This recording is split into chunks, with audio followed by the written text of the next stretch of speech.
గన్నవరం నియోజకవర్గం ఒంగుటూరు మండల టీడీపీ మహిళా అధ్యక్షురాలు మండవ రమ్యకృష్ణ మృతికి బాపులపాడు మండల పార్టీ కార్యాలయంలో ఈరోజు ఆమె చిత్రపటానికి పూలమాలలు వేసి ఘనంగా నివాళులర్పించడం జరిగింది. రమ్యకృష్ణ ఆత్మకు శాంతి చేకూరాలని ప్రార్థించారు. ఆమె కుటుంబ సభ్యులకు ప్రగాఢ సానుభూతిని తెలిపారు. రమ్యకృష్ణ కుటుంబానికి పార్టీ అండగా ఉంటుందని తెలియజేశారు. కార్యక్రమంలో రాష్ట్ర కార్యనిర్వాహక కార్యదర్శి చిరుమామిల సూర్యం, రాష్ట్ర సాగునీటి సంఘాల సమైక్య అధ్యక్షులు ఆళ్ల వెంకట గోపాలకృష్ణ, రాష్ట్ర రైతు కార్యదర్శి వేములపల్లి శ్రీనివాసరావు, రాష్ట్ర రైతు కార్యనిర్వాహక కార్యదర్శి గుండపనేని ఉమా వరప్రసాద్, రాష్ట్ర వాణిజ్య విభాగం ఉపాధ్యక్షులు వేగిరెడ్డి పాపారావు, జిల్లా తెలుగు యువత అధికార ప్రతినిధి గండేపూడి నితీష్ కుమార్, జిల్లా తెలుగు యువత కార్యదర్శి మండాది రవీంద్ర, బాపులపాడు గ్రామాధ్యక్షులు అట్లూరి శ్రీనివాసరావు, రంగనగూడెం గ్రామాధ్యక్షులు మొవ్వ వేణుగోపాల్, చీలి ఆనంద్ తదితరులు పాల్గొన్నారు.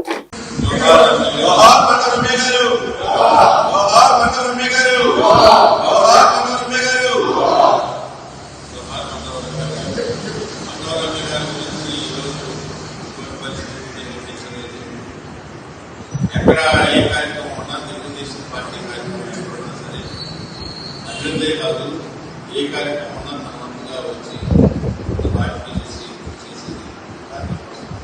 అటువంటి వ్యక్తి అలవాటు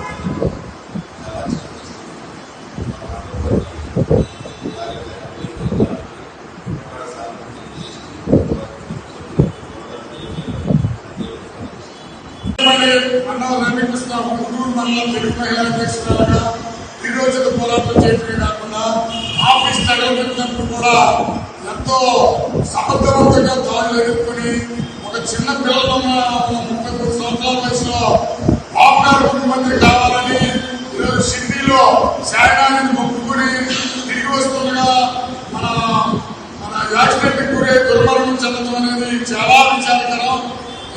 ఆవిడ భవిష్యత్తులో మన శాసనసభ్యులు ఎర్రగడ్డ వెంకటరావు గారి నాయకత్వంలో ఆమె కుటుంబానికి నియోజకవర్గ తెలుగుదేశం పార్టీ పూర్తి అన్నదండలు అందజేయడం జరుగుతుంది.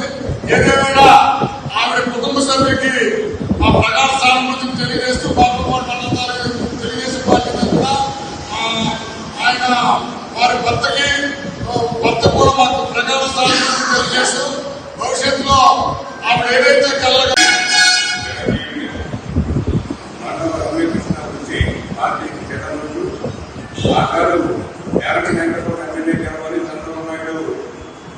ముఖ్యమంత్రి అవ్వాలి, అతను లోకేష్ బాబు కూడా మనకి ఎంపీ కలవాలని ఆ మొక్కులు తీసుకుంటే షిరిడి సాయిబాబా ఆ మొక్కులు తీసుకొచ్చి దానిలోనే ఆ ప్రమాదకరంలో అత్యంత విశ్వాసకరమైన విషయం. ముఖ్యంగా మనలో రమ్యకృష్ణ అమ్మాయి మగవాడు కూడా అంత చెరగదు. ఈ దరిదాపు ఈ 4 సంవత్సరాల నుంచి కూడా బస్సులు కానీ ఎక్కడ కానీ పార్టీ పరంగా నన్ను అటెండెన్స్ కూడా కష్టపడతామని వైకాపా ప్రభుత్వంలో కూడా శ్రీనివాసం కేసు కూడా పెట్టుకోగలిగింది. వీటన్నిటికీ కూడా ఏంటంటే మనలో వాళ్ళ కుటుంబానికి కూడా ఎవరైనా మాట్లాడినా కూడా ఆ తీరంలోగా కొట్టబడదని మాట్లాడని ఆ రోజు మన తీయరు. కాబట్టి మన ముఖ్యమంత్రి గారు ఉంటే మన అంతకన్నా సంతాప పార్టీ కుటుంబాన్ని పార్టీ పరంగా